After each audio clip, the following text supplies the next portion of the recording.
Hello, friends. How are you? I hope you're all filled with light and love. It is a little bit late here, but I just had this nagging need to do another video because I hadn't done one in a while because I was a little bit busy past few days. Still have stitches. Hopefully they come out tomorrow, and hopefully I can drive again. I haven't been able to really drive myself for a few months now, so which is really frustrating because I'm very independent. So it's really hard to get anywhere when you can't drive. But hopefully that changes tomorrow at 3:15 when I get my stitches out, I'm hoping. And I get rid of this stupid boot. And I can start walking on my treadmill and going on trail again. So looking forward to that. But what being laid up has helped me do is really, work on a lot of spiritual things and sort of, address some issues spiritually that I've had. And I couldn't sleep until I did a video about letting go and moving on. And that's not easy for me because I'm very loyal to things, causes, people. I'm very loyal. And once I take a long time to sort of warm up to an idea sometimes, and then once I'm latched in, I'm latched in. Other things, it's very quick. Some things I'm just instantly passionate about, justice, things like that. But in the spiritual journey that I'm on, I realize that I have to let go of things in order to make room for new things. And I need to move on so that I can make room for new things that are coming. And that's not easy. It's really not easy. That's hard work. And I don't know how to do it. I'm very loyal to things. So when I'm invested in something, then I want to see it through. I want to stick with it. And if it's going to come to an end, I want a clear reason why, and I want a clear process by which it's going to end. I like to have everything tied up neatly. And that is not always the way it goes, as you know. So so I was thinking about the process of letting go, journaling earlier tonight, doing some automatic writing, which I've gotten into, which is really cool. And I was thinking about a few things. One is thinking always in the positive light, what's really positively changed, since I've sort of reconnected with spirit, what's, and a lot of really amazing, awesome things have happened. I think I know myself a little bit better. I'm very, I'm very connected to the things that I do well, and I'm very aware of the things that I need to work on. So those are positive things. Some amazing opportunities have risen. I was accepted to law school, which is something that at knocking on 50, I didn't think I was going to do. I had teetered on whether to do it or not, and then decided to take the plunge, because it's not a Juris Doctorate. It's a master's in law from in cybersecurity and data privacy, which is something that I work with all the time in the technologies that I use with students. So it was very exciting time. Lots of doors have opened, a lot of windows have opened, but in order to make room for all these new amazing things, some doors have closed. And some are situational things that I just have to let go, because I just don't have time for them anymore. And some are personal, personal relationships. And those are the hardest, right? Those are letting go of a person that you love is the hardest thing to do, because you know all of their redeeming factors. And it doesn't matter if Spirit parades, which Spirit has, paraded every single thing that this person, the one person, has done, going way back, that showed this person wasn't as enamored with me as I was with him. Just different signs over time that even in the moment I was like, oh, this is probably some kind of sign I should be paying attention to, but I'm gonna table it because I'm loyal. So I've been struggling, and I've been talking to Spirit, and I need a clear sign that this is over, that this friendship is no longer, I need a clear sign. And so Spirit's like, all right, well, you know, send some texts. See if he responds. Send some texts. Nothing. No response. None at all. And I made sure that they were the kind of text that you would send to any friend. I send texts all day long to my friends. I send memes to this one and pictures to that one, and I send texts all day long, and have chats. I'm not a phone person, but I'll text people, and most friends will text you back. They'll be like, "Oh, that's cool," or "Oh, I hope you have a great time." Nothing. And this was a person I talked to multiple times a day in the past. So that was a clear sign that this person has absolutely no interest in me, doesn't give one shit about me or what I'm doing or my life or anything like that. And that's heartbreaking because, first of all, there's the rejection of it all, right? You think to yourself, well, what did I do so wrong? But honestly, I didn't do anything wrong. I didn't. I was always myself. I was always 100% honest. And it is what it is. So, letting go and moving on, it's hard to do.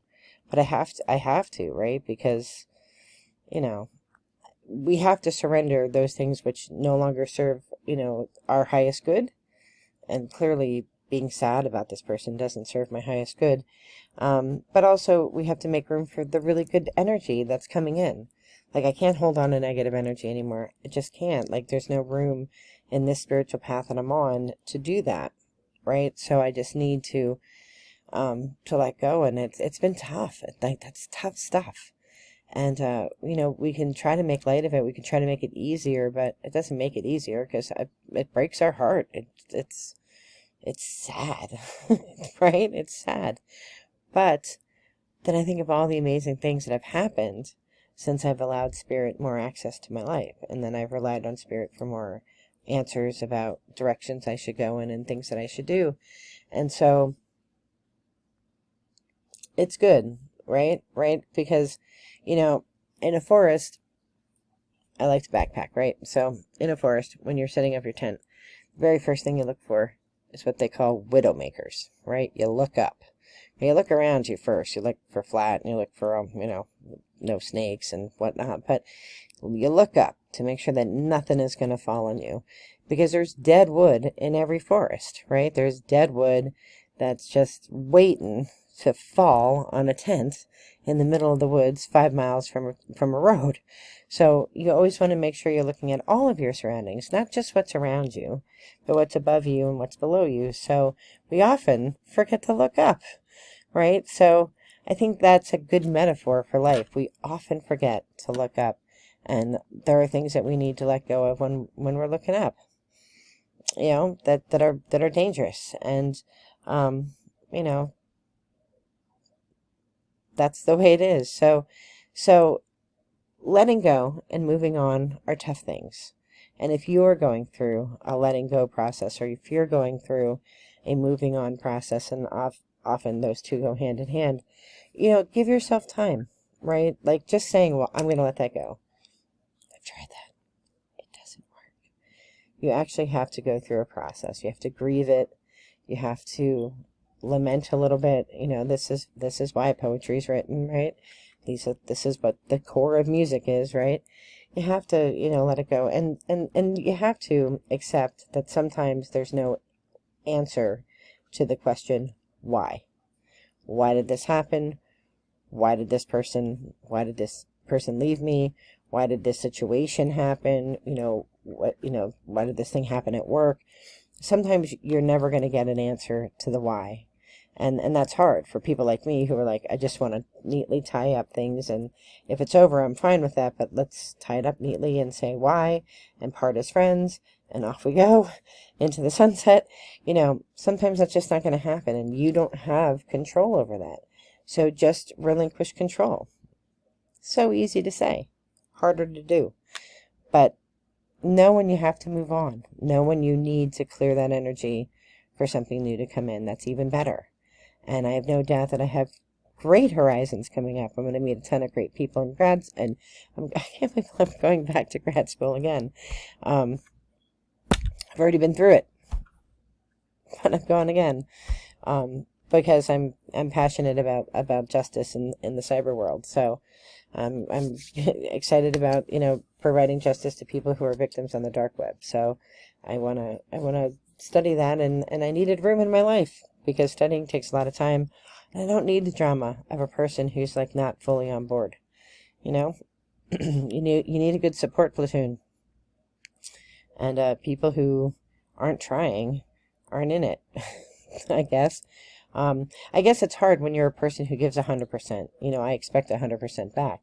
Um, People who are giving 30% and I'm trying to make up the 70%, it doesn't work, right? That doesn't work. So if you're in that position where you're given, whatever the situation is, whether it's a person or a situation at work or a situation with your family, you're given 110%, and they're given like 5, and you're trying to make up excuses for why they're not giving you the other 95%.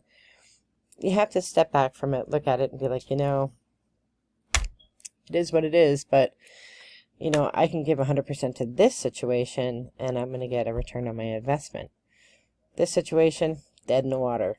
So it is what it is, and you may just never know why. And for problem solvers, like I'm a problem solver, it's a little frustrating, but it's the way of life. It is the mortal world in which our souls are trapped. So look to something higher. Raise your vibration. Raise your vibration into the higher realms and focus on things that are good and light and bring you joy. And let all the other stuff, like, you can't help people who aren't on the same plane as you.